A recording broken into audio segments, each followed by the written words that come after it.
What's up? It's Mike Mal, and you are listening to the Athletor Podcast, where we dive into the processes, mindsets, strategies of some of the most successful athletes and coaches from all walks of life. Athletor Podcast coming at you. Kendrick Maple talks about the state of affairs in NCAA wrestling, how the roster cap is going to affect wrestling, how rev sharing is going to affect wrestling, how these NIL deals will be dealt with in the future. He also talks about mindset and how that is applied directly to the Mizzou room. More specifically, you're not going to believe the book recommendation that he throws out in our sprint. All that and more coming up on the Athletor Podcast. Don't go anywhere. Hey, everyone knows that wrestling is 90% mental. We're super excited to have partnered with Wrestling Mindset, the #1 wrestling-specific mindset program in the world. Make sure to sign up at wrestlingmindset.com using promo code Athletor25 for a $500 discount. Stop underperforming and losing to guys that you should beat. Athletor Podcast, Kendrick Maple, I got you giggling already because we're talking about the, I don't want to say absurdity, or I want to say the sheer immensity. I don't know what words to use when I'm using, it's portal season. Like, That's a weird thing. I'm gonna spell out so many things that I think are weird about it. But before I do, first of all, thank you very much for coming on. We really appreciate your time. Okay. You have to re-recruit your athletes every year? Is that the world we live in? Oh man, it's definitely a world we're living in. I think we're fortunate enough that our culture's been strong enough to kind of hold our guys here for the most part. Obviously, there's been some big Sure. news lately, but I Right. think it's something we keep open conversation with our guys about. It's trying to make them understand like the grass, number one, isn't always greener, and then to truly focus on what we have here. And I think that's enough for those guys to say like we believe in what we got going. So, but it's a topic. You can't hide from it. It's all over social media. It's all over the place. So you can't hide from it. All right. Thing number 2 that I find is weird, and I'm not going to name any specifics, Hmm. but I think you'll catch where I'm going here. You don't have to just re-recruit the likes of Keegan O'Toole, who has multiple NCAA titles. You have to now concern yourself with a guy that gets a big win, right? Like 1 or 2 big wins that Yep. didn't ever All-American. Yep. That's a wild spot for you. Do you roll your, you want to, I mean, like, do you roll your eyes at that kid? Because I would. I Yeah. mean, I'd be like, Keegan's staying here. Like, what do you want? Do you Yeah, roll I your think eyes that at those kids? yeah, I think that was what we were really fortunate with the fact that we know Keegan could have jumped in the portal and made unknown amounts of money, just crazy Sure. amounts of money. And so I think it was good for our team to see that like if our, supposed best guy is saying he's going to believe in here and staying here when he could go get the world, there must be something special here. And so I think that's what we've been fortunate enough with our guys who are at that next tier level. But yeah, the wild, wild west when you have these programs who are willing to pay crazy amounts of money for a guy who hasn't even touched the blood round. It gets nuts and it Never makes it been in the blood hard round. to do our job. And You heard I, what you heard what he said, right? Kid never hit the blood round. You know who I'm talking about. It's yeah, weird. it, It's it's weird. bizarre to me, and it's something where us as a program, man, we don't want to. I think the portal and its actual purpose is a really good thing. Well, there are guys in the portal right now for a great purpose. Whether it's, we had a guy who wanted to go back and see his grandparents. They were at the end of their lives, and it was back home, and it was tough to make the team here, and he had to go do that, and that's a good reason, right, man? There's something bigger than wrestling. Family. We had another guy just recently. He wants a career in the military. And so he's like, Coach, I just really have to prioritize this and I want to go to this military school. And man, who am I going to tell you no to that? That's something much bigger than wrestling. That's serving our country. Mhm. And so there's good reasons for it, but there's a lot of bad reasons. Hey, don't go anywhere. It's Mike. We'll get back to the podcast in just a second. We got to pay the bills though. Do you have an athlete that's looking to break into the social media space? We at athletorlive.com have a brand new in-depth tutorial done by none other than Keegan Henshaw. If you don't know who Keegan is, he's not even a Division I wrestler, yet he's got hundreds of thousands of engaged followers. Learn how to create engaging content, grow your followers, and open up new opportunities in the NIL space. Go to athletorlive.com/Keegan and we'll give you the first module completely free. I concur, sir. I concur. So when the transfer portal was kind of in its infancy, do you think that was the only reason it was meant or created, was to have that kid go serve his country? Or do you think they kind of knew that it was going to balloon into this, or no? I don't think they ever expected this. I think the original purpose was, yes, for, the kid, even the kids who are just in a program where they're not servicing their exact needs, right? Whether it's just, it doesn't have the resources, it doesn't, something with academics or majors, all that kind of stuff, there's good reasons for it. They didn't ever expect it to be basically, I'm gonna go in just because I want a load of money, or I don't want to have to fight for my spot at all. I don't want to, that's the unfortunate part. The kids these days, it's trying to learn how to stick things out and, bet on yourself, bet on your people around you that are taking care of you. It's interesting. So you said Wild Wild West, and I think we are going to look back on this particular era of college sports, but I don't care as much about football, basketball. So this particular era of college wrestling as the Wild Wild West.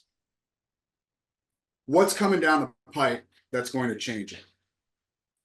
Well, there was actually a settlement today that was talked, or yesterday, I guess, that they're still reaching the rulings, but really not much came from it. It was more questions. And then anytime they try to make a ruling, they get more and more lawsuits. And so it's been a holding pattern. Every time you try to get information from your conferences, from the NCAA, it's kind of that we'll get back to you on that.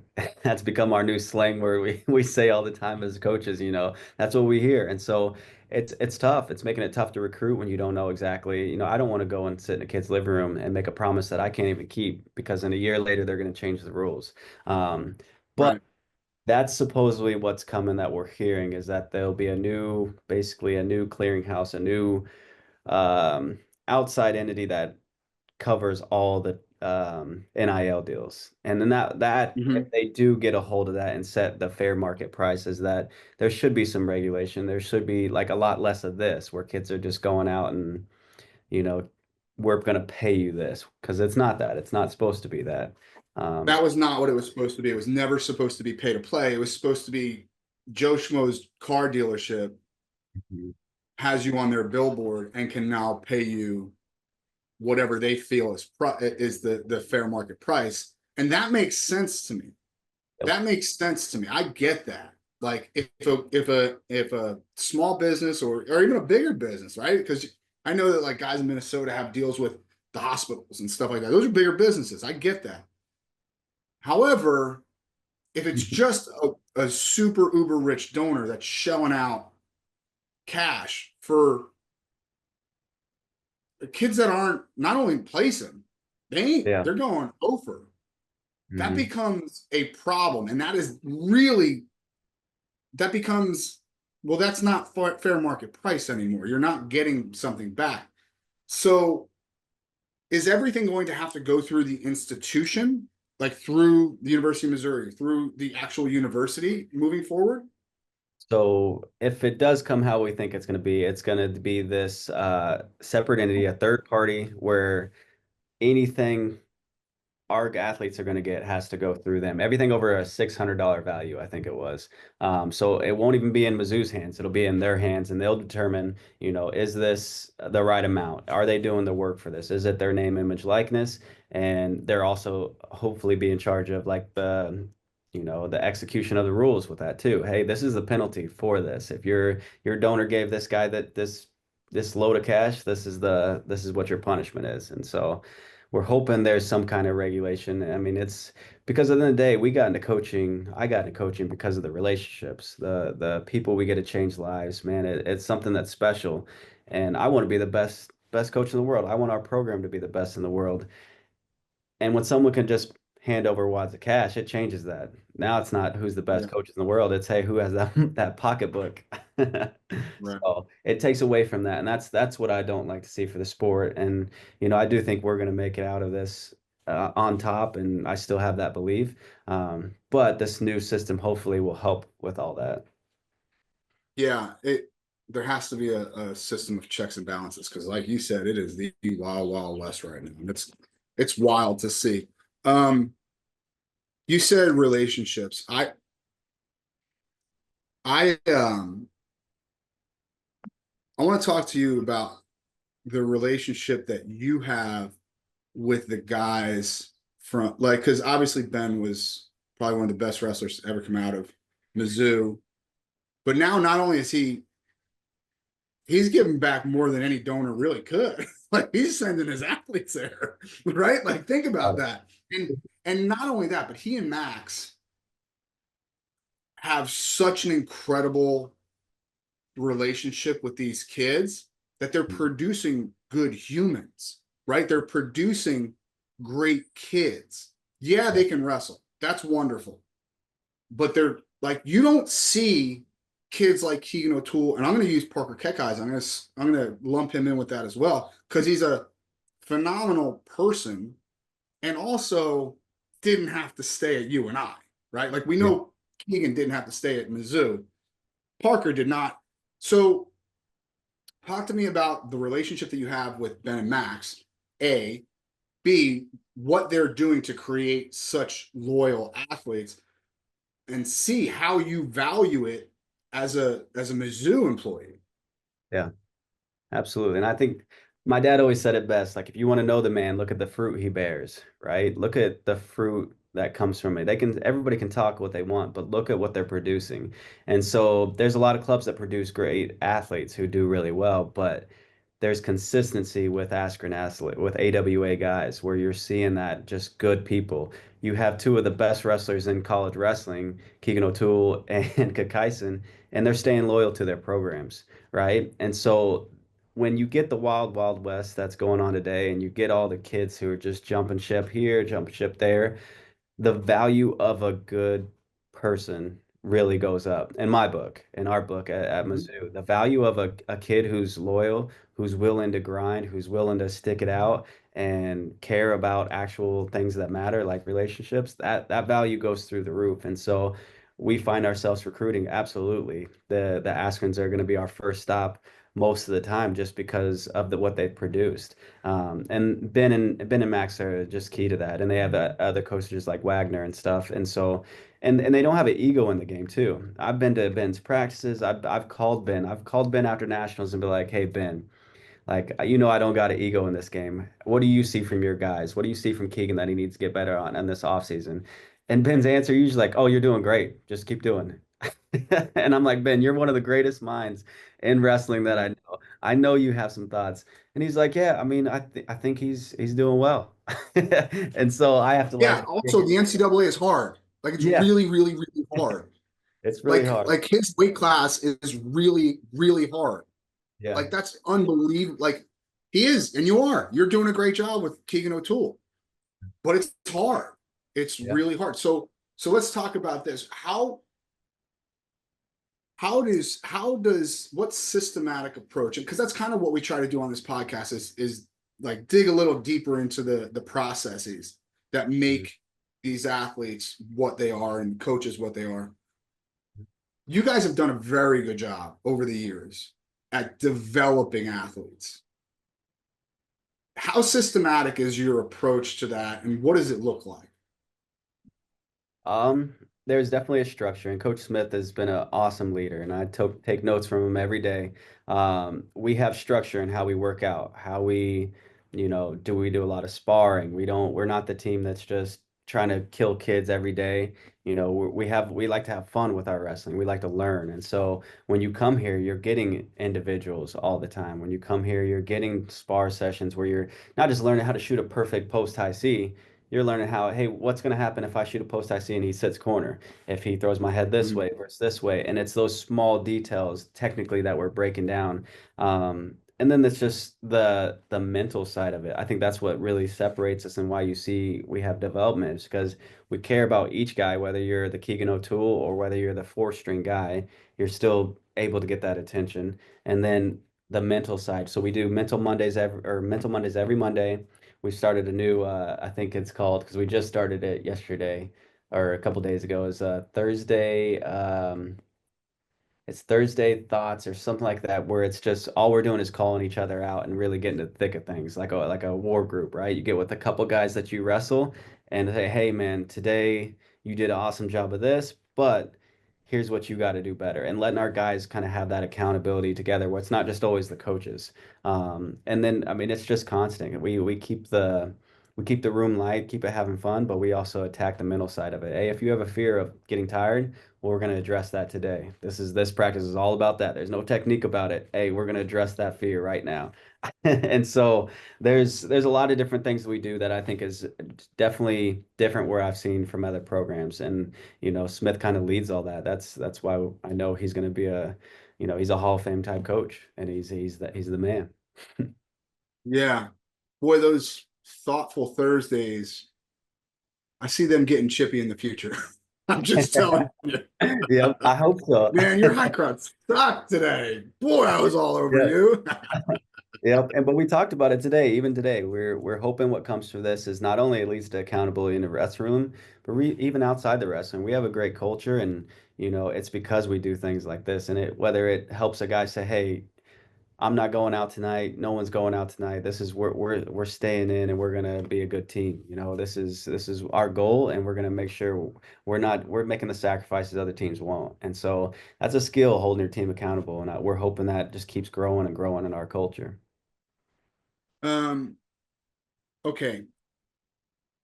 You said four string kid, and they get as much attention as the superstars in the room. Are we in danger in the NCAA of losing that fourth string kid because of this rev sharing thing? I mean, it's already happening with the roster cap stuff, so everybody's getting capped at 30. And so we're teams who are normally carrying 40, 45 guys, they got to get rid of 15 guys, 40 for 10 That's a guys. lot. And so those are your four string guys who, are amazing kids still. And they still, especially in our program, we've seen those guys develop into being the guy and becoming All-Americans. And so you're definitely going to see a shift where, and I think hopefully it helps a lot of the lower tier programs or D2 programs, D3, to where that you start to see a big gain in some of those divisions, but it's definitely a lot harder to keep those guys around. Just with, it's slim pickings with 30. That's three per weight class, and you never know with injuries and all that. So, I mean, you've seen it last year where we had a lot of injuries. We were end up putting three, four string guys in at all different kinds of weight. And the cool part was that our guys really rallied behind it. Some of our biggest hype moments last year was when we had like a four string guy go up against a top 10 guy at two weight classes up and he gets a takedown on him. And it was just cool to see our Yeah. guys out there fighting. So it was really cool to see. That's okay. How does this roster cap change the way that you recruit? You're not going to recruit 325s. You're not going to recruit three heavyweights, right? I mean, it's got to change it a little bit, right? Yeah, I mean the 325s, honestly, that's a tough thing. Like typically you want a lot of 25s just because you can't have anyone go up to that weight. And so, Right. you run into the problem where if you run out of you get two guys hurt at 25, then and you don't have three on there, it's really hard for those guys at 33 to come down. And Mm-hmm. so we have to be very very careful with how we recruit, and it's like trying to look into a crystal ball because guys get bigger. We've had guys come in at 170 their freshman year and leave at heavyweight. So you Yeah. just got to kind of play that game by ear, really try to spread the roster, years and years out. And it becomes like a scientific formula at that point. So you got to do your best. Yeah. Yeah, that's tricky. Let's talk a little bit about the weights. You, as a human being, have hollow bones because I've seen you at 100, or excuse me, 61 kilos, Yeah. and I just thought it was impossible. I thought that there's just no way that is a thing, but it is. You were good at weight cutting. Does that reflect on your athletes, or do you just take it on a case by case basis? Definitely case by case basic. We aren't the program that really likes to cut our guys super far down, right? We want you to wrestle at your best rate that you can perform to win a national title. And to have a guy who's just miserable, we don't want anyone to be miserable their whole years. You've seen that in the sport where a kid just cuts so much weight, and by the end of the year, he just looks like a ghost, a shell of himself. And that's something we want to make sure it's a healthy way. And, even we try to make gains every year. We have a new nutritionist who's awesome, a dietitian, and she's going to different conferences for us and learning new things every year, to where we really got a really good formula down for how we have our guys really bring their weight down in a safe way. And so it's it's something that's going to keep getting better for us. Yeah, it's a tricky thing, man, because gone are the days of lifetime 25 pound, with the exception of Gilman. I don't know how this kid is still at 57K, but like you don't see too many lifetime 25 pounders anymore. Whereas that was kind of the norm when I was a kid. You don't see guys staying even in one weight class, forget about 25, right? Like you just don't see it as often. And I think, and maybe you can expand upon this, I think the wrestling has kind of gone up. Like the level of wrestling has actually gone up because of that. Because kids aren't just going to practice to get their weight under control, right? Yeah. Yeah. I think that's definitely has to do with it. I think another thing is kids are just wrestling so much more when they're younger.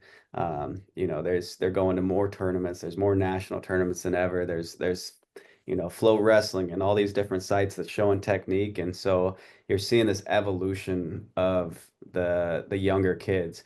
But on the backside of that, now we're also seeing a lot more injuries in college. You see a Mhm. lot more where you've seen it this last couple years where whole teams are getting riddled with just shoulders and knees and all that stuff. So I think hopefully there'll be more and more education on just you know keeping those guys doing the rehabs, doing protecting the athletes, and hopefully those younger guys not wrestling as much and just wrestling in a smarter and learning, taking more chances to learn.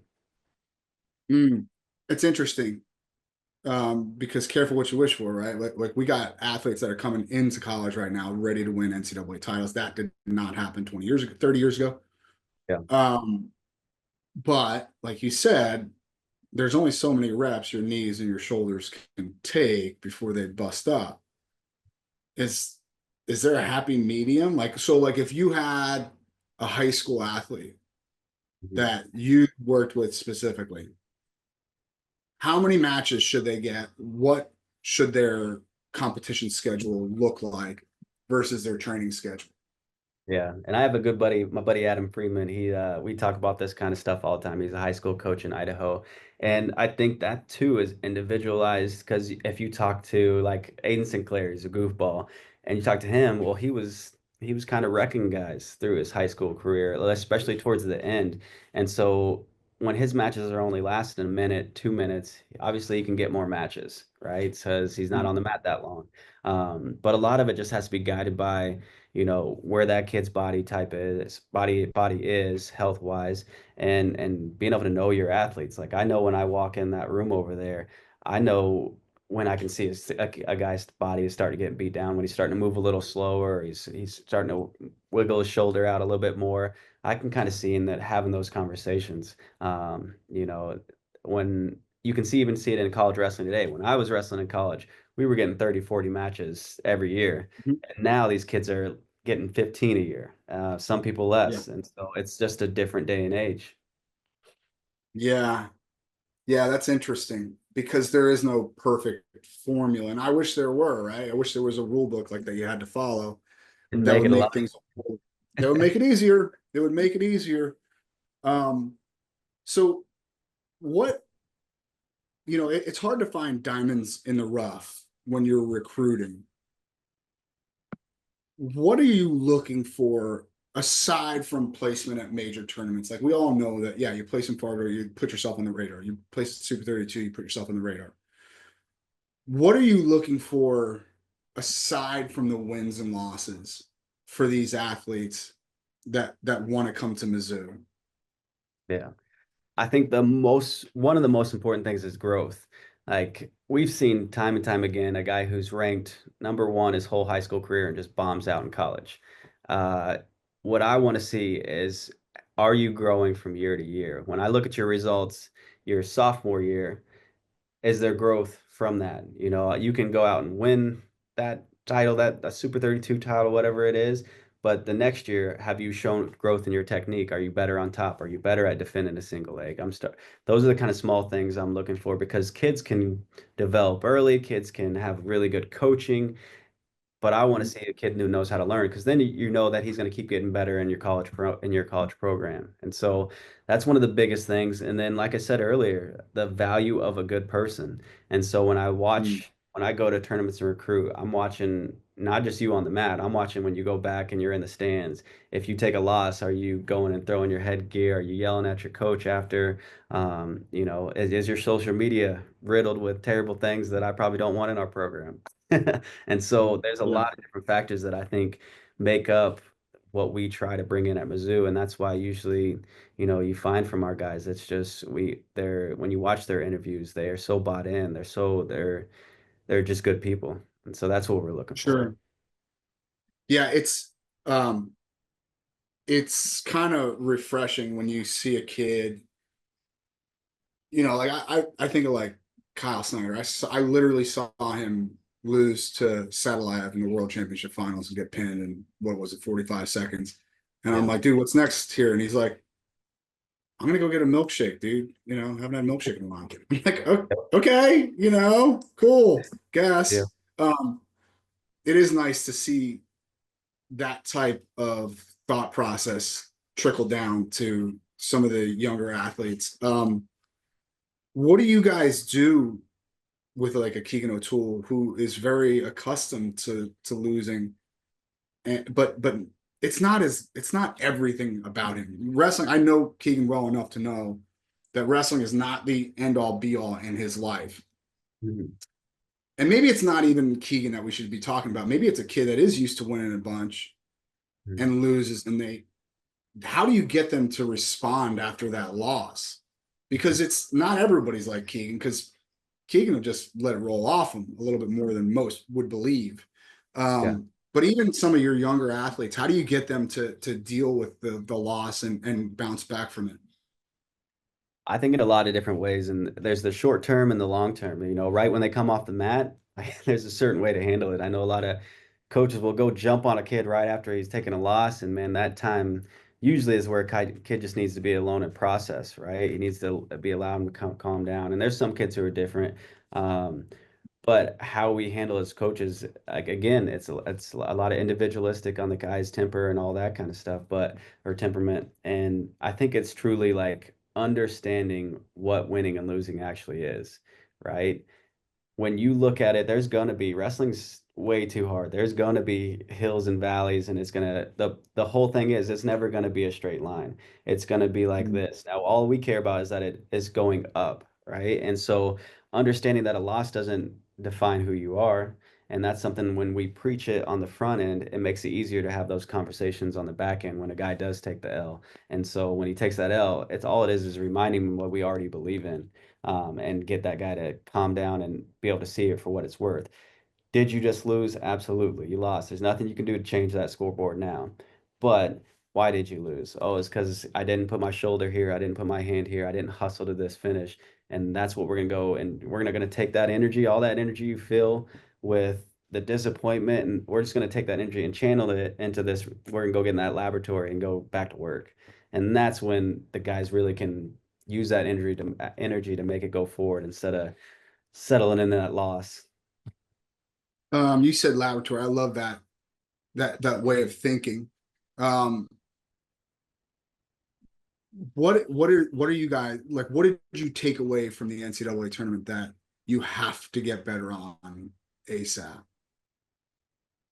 Oh, we got to do our end of the year review, so I'm still working on that. But there's a lot of different areas. Um, I think for us, getting back a little bit to more identity where we're killing guys on top, we're not letting Mhm. guys up, and we're getting turns. Um, we gotta I think a lot of it was our savviness with the mat, where, a lot of matches we did lose was where we got taken down at the end of the period, right? We hand fought good, we were attacking the whole time, but we lost focus for a split second at the end of period. And so having that savviness and making those adjustments where it's more of a mindset thing. And that's something we're going to address this off season along with all our different technical stuff. You know what's funny about that?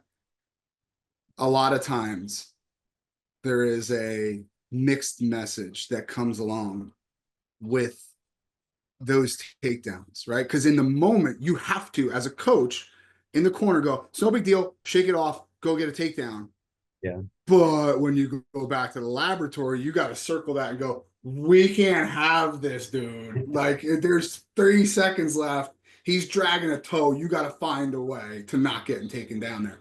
So how do you kind of balance that dichotomy of like, yeah, I know what I said in the moment. It wasn't a big deal in the moment, but as a whole, man, it's a big friggin' deal if you get taken down on the edge with three Yeah. seconds left. I definitely think you got to handle kind of how you said, like in the match, you can't show those disappointments. You can't show any of that. Like the kid needs to look over the corner and see nothing but belief in our eyes. And that's because that's what we're there for. We got to be the corner that's just right there with them. We're gonna find a way to win this match.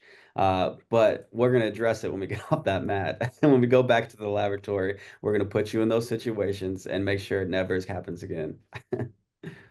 Yeah. All right. This has come from Joel. When building a program, there's only so much time in the day. You've pointed out how much of the decision-making process as Mizzou is personalized. How do you balance the need to build a program that's somewhat standardized with customizing to each kid? That's really tricky. Like that Yeah. is talking about macro and micro at the same time is really, really tricky. Yep. I think that's it's something Coach Smith does really well, right? We treat everybody fairly, but that doesn't mean everybody's treated at the same because everybody's different. And I think our guys understand that. And I think what we do really well is when we create our standard, right? Our Tiger style standard. These are the techniques we're going to make sure we are locked in at these basic things that are just fundamental to wrestling. Like no one can deny that being in a good stance helps your wrestling, right? Where you're going to hammer these out. And then that's why we do give our guys time within practices where, we've just worked these 4 or 5 for sure things that the whole team needs to be able to do. Hey, here's 10 minutes, go spar on maybe a finish you need to work on from your specific setup. Maybe it's you're a leg rider, go spend that 10 minutes on that and ask questions from coaches. And so, uh, I think the things we do as a team bring that all together and mesh it together. We do extra things outside, like the mental stuff, like some of our team bonding things that make sure we're all on the same page and vision, headed the same way.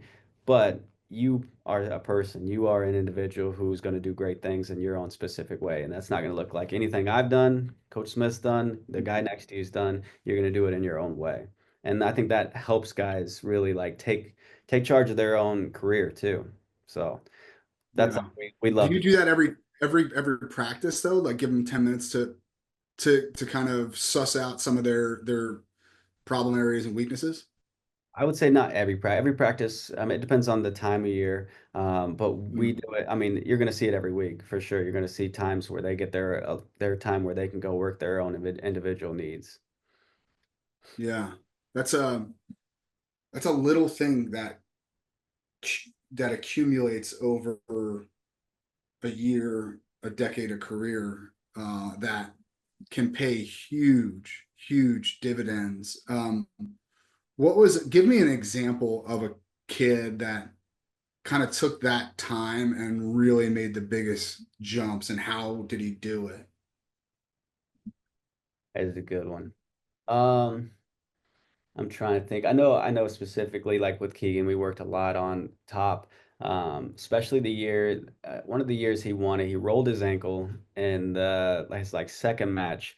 I think it was against Valencia or We're gonna something. call it rolling his ankle. Is that what we're gonna do? That bust ankle? Okay, cool, cool. So he busted his Sure. ankle, and Like, okay, you can call it that if you want. Yep. So we specifically worked on top that year because we knew there was going to be a moment where we had to be able to ride and not just be able to take everyone down on our feet. And so every day at practice, we were working a specific ride to where he was able to stay basic and not give up any escapes. And it's something he used. And I could think of countless examples, even Cam Steed this year, um, being able to work on he was really good at a snake, but his transitions off of it. And so I think that had made him, be locked in those moments where guys were just trying to hand fight and just be in front of his face. And so he was able to hand fight a little better and start seeing his attacks. And so I can think of a lot of examples.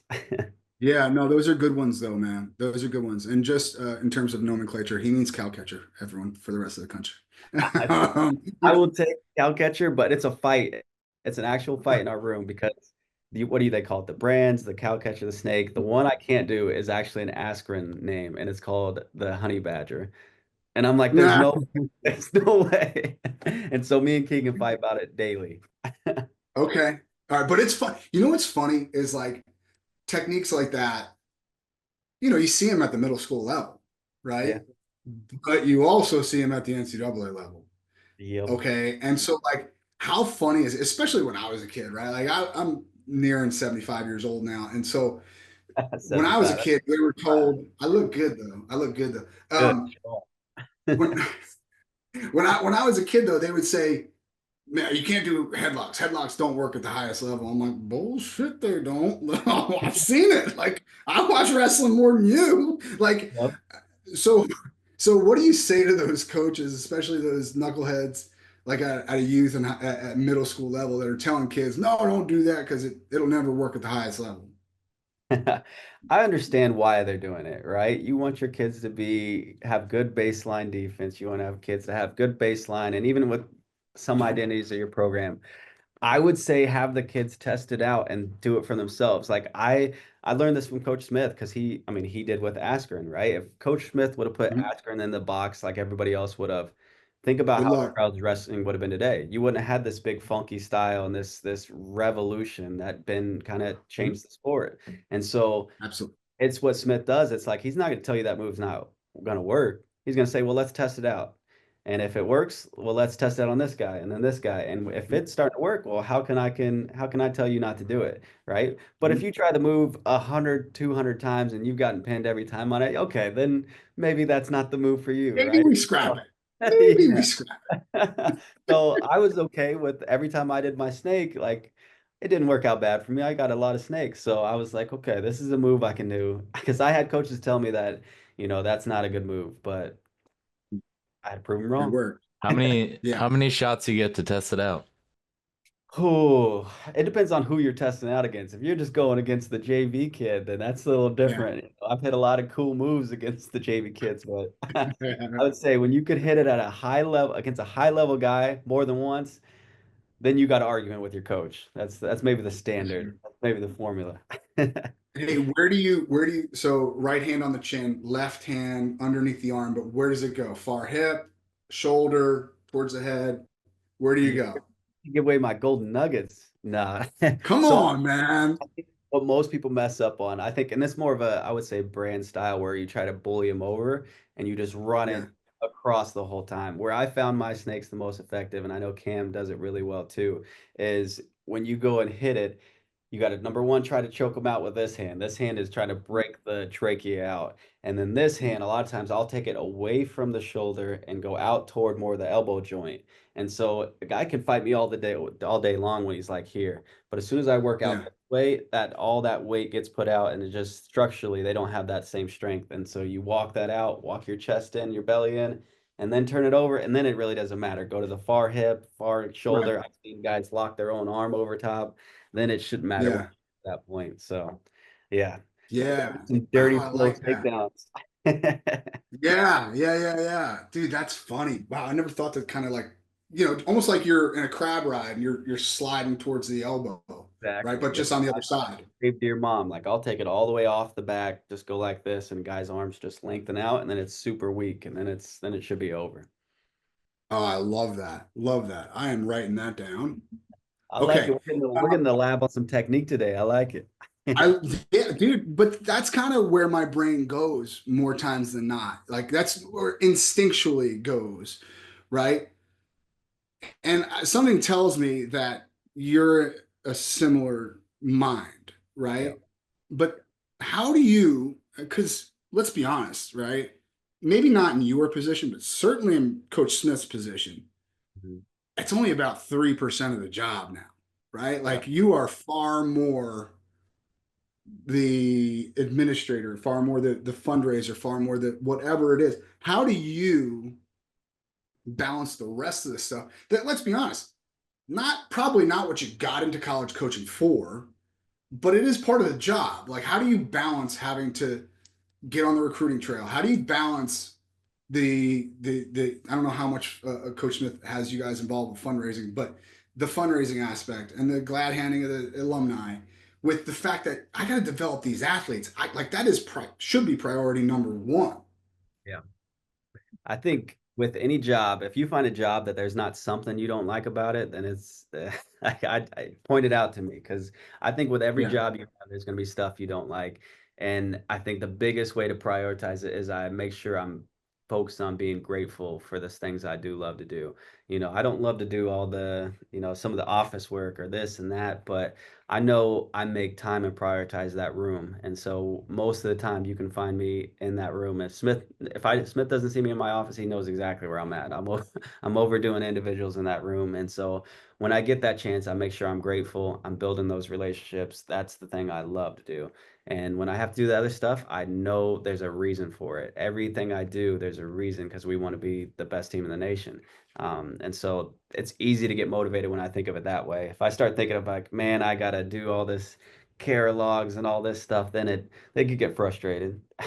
So, Sure. and the Sure. recruiting That thing, makes that's just fun. That's recruiting is I used to really I was not scared, but felt like I was a used car salesman. Like I don't want to sell people anything. I feel like I'm begging, and I had some yeah. really good mentors that basically just said, "Hey, just be who you are and talk about what you love to do and what the people you love to be around." And once it became that, then it's, if they don't want to be here because of that, I'm completely okay with it. And most of the time, we find that we can get people to buy in because they get to see what genuine, authentic, just good people being around each other with the same goal looks like. And that's what we feel like we have here. So, All right. Now here's the $1 million question. And try to be as honest and not give me the head coach answer as you can. all right, I'm going to spend all this million on NIL. That's what I'm going to do. No, here's the real question. And I'm going to preface it by saying I have a very, very, very good friend of mine who had an assistant coaching job in the Big 12, and he wouldn't leave it for a head job at somewhere else. Mhm. Do you? Because I don't want to say it's the best gig in wrestling, but it's one of them. It's one of them.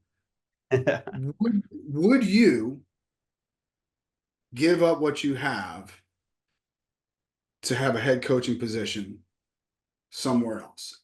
Given the climate, especially the climate of NCAA wrestling right now, because it's wonky. So I've kind of went through this natural phase, I think, because at the very beginning, no way, I'm staying a assistant coach just because, man, you got to have those relationships. Like it's hard to be a head coach and to pour as much as we do as assistant coach into these guys, right? You got so Can't many do it. other things on Just your you can't do it. yeah, and the phone's basically glued to your ear the whole time. And so I've had to think long and hard about that because I do really enjoy where I'm at now. I would say that I know it's in my future because I know who I am, how competitive I am, how how I've been kind of formulating all the people I've been around, all the great coaches I've been around, and the great athletes I've been around, and I formulate what I believe is a successful formula. And that's something you got to test out. That's something you got to see it forth because I don't want to waste that knowledge. And really, it's just like in there. I get in the lab and I want to test out this move and that move. I want to be able to eventually, try to win with that. And I think Missouri is a place I definitely want to be. I know my wife doesn't want to leave, and so my boys don't Mhm. want to leave. And so this is a special place. So when you say somewhere else, it would have to be something special. But this is kind of the place we are grown roots down, and I'm comfortable being behind Smith and until he's ready to step out the door. Maybe hopefully that's not for another 10, 15 years. I think he's got it in him. So I we'll do see. too. I do too. It's funny you brought up the competitive nature though. That competitive nature can bite you in the butt. Yeah. How about Troy Steiner, right? I mean, think about it, right? Like he wanted that head job. And I'm not saying he did the wrong thing by taking the Fresno State job, Mhm. but in hindsight, probably not like because he's a competitive son of a gun. He's like, well, I know I can win. And he was starting to make progress there, and he got the door shut on him. And Yep. so do those types of stories creep into your psyche and go, man, that head job somewhere else might not be that sexy.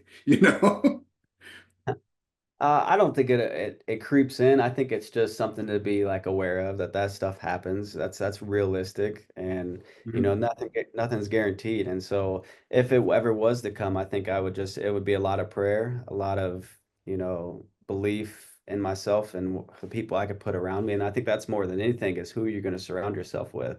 So Yep, if all those things could align up, then yeah. man. Yeah, good luck because it's such a tumultuous environment right now It and is. like you said, everything is so uncertain. Everything is so uncertain. When you got the governing body going, yeah, we're gonna get back to you on that. Uh like shouldn't you know? Because I'm asking you, and it's just it's such an interesting time to be a part of this sport, and I really do admire what you guys are doing out there. Joel, anything before we get moving on to our sprint? Bring it home. Bring it home. Man says bring it home. We're gonna bring it home. Fast Yeah. questions. Try not to think about them. Let's fire them off as quickly as possible. What is Kendrick Maple the absolute best wrestling shoe of all time? Ooh, Rulon Gardner shoe, the nice clean cut, just black with any kind of trim on it. That's probably my best one. I actually had them Yeah, we got. and I gave them away to some kid and I had no idea how much they were worth. And someone told me afterwards, I was like, oh, those would have Dang to it. hang on to, but good luck, kid, I guess. Yeah, that's all right. I think Joel's still got a pair rumbling around somewhere, the black and Nice. gold ones. What's your size, Joel? I Uh, might have to wrestle you for them. 10 and a half. You and you Oh, and you and I'm a Marinelli 10. may have to have an exhibition to for the shoes. Deal. that's pretty funny. Okay, next one.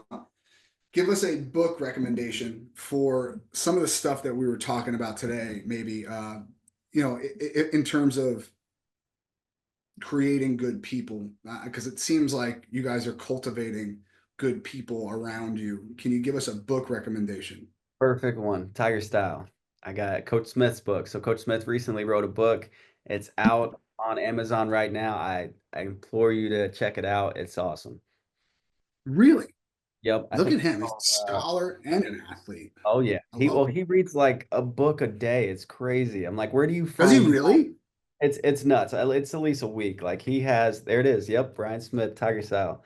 So he Love has it. a huge bookcase in his office, and guys go and rent out books all the time from him, and he's just a wizard with it. He's very knowledgeable, and a lot of that wisdom went into that book. So it's good.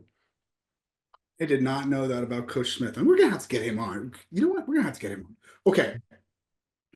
Next one. You only get four. They have got to be American. who is on your Mount Rushmore of wrestling? Oh, you're gonna ruin some friendships here. So is this any style? Yeah. Oh yeah. Okay.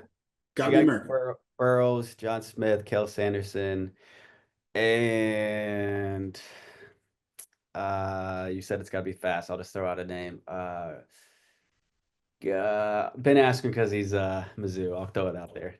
Fair enough. No, No, look, that's I don't think that's the first time Ben's that's been a on the list, bias. but it's Bias. close. It's close Yeah. though. Yeah. That's yeah, because look, let's be honest, man. Ben Askren is responsible, Mhm. and maybe it's by default, for a lot of the success that we're having as a country. Okay. Yeah. He explode like so people talk about Funk and him rolling around with Jake Herbert for on ESPN, and that's all well and good. But you know what he Yeah. really did? He forced an entire country to clean up their technique. Like, let's call it what it is, right? If you take a shitty low single on Ben Askren, you're going to be in a spin cycle quickly. Well, guess Yep. what? We've cleaned up our single legs a Yeah. lot, right? Yeah. Because of it. So anyway, all right, that's my diatribe on Ben Askren and his ripple effect. Okay, last one. You get a magic wand and you can change one thing about the sport of wrestling. Doesn't have to be rules, could be anything at all, but it changes tomorrow. What would you change? I mean, if I could change anything, it would become what football is to America, what soccer is to the world. I'd say that it becomes the mainstream, take its rightful place as just the warriors we know it all to be. And so everybody can enjoy what it truly is. And I think it will make for You better. know, here's the thing about that. Is there a world that exists? I go back and forth on it. I really do, because number one, I don't know. I think people that watch football that never played football down in their lives recognize how hard it is. I think they genuinely do, because they see the collisions. They see, it's evident.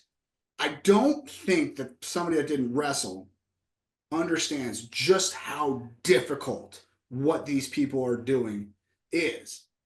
Yeah. That said, I do think they're starting to appreciate it, right? Yeah. Like, you're seeing sports like jujitsu just blow up. And that's a good thing, because it's gaining more, because everybody in the jujitsu community goes, yeah, wrestlers are nuts. Like, those guys are crazy, right? Like, they all say that, right? And so by de facto, we lend themselves to our credibility. Yeah. So I don't know that it's like this pie in the sky type thing. I think that there is a world where it does become the most popular sport in this country. But what do we, and I know I asked you to answer quickly, but what do we have to do first to get it there?